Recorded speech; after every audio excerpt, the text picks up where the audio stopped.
careful because you can't get to the summit at all costs, right? There's a limit to saying, am I being safe?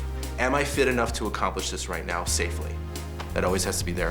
What I was not prepared for this time around is when I travel internationally, typically there's a lot of English around, and I was not ready for the language barrier when I stepped off the plane. I tried to actually enter Chile.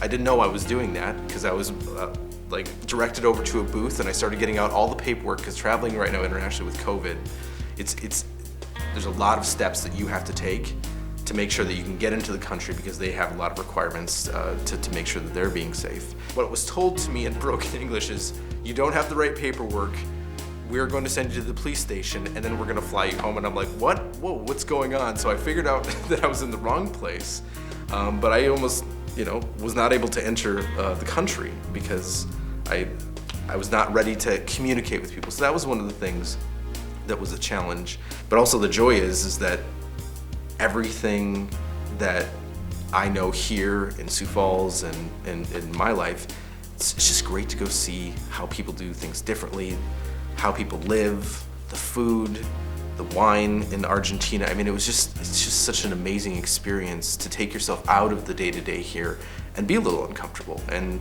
learn a different way of life. So that was something that was really cool.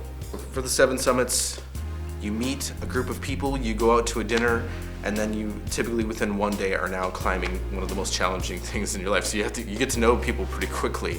I embarked with 11 people and then 3 guides was our total group. There was people from Colorado, there was people from Louisiana, there was people from all around the United States, and then there was 3 people from Qatar and 1 from Saudi Arabia. You get thrown into a group and we tackle an amazing challenge together. But getting to know those folks, getting to know their stories, their backgrounds, and what drives them to do crazy stuff like mountaineering is part of the joy, is learning more about their story.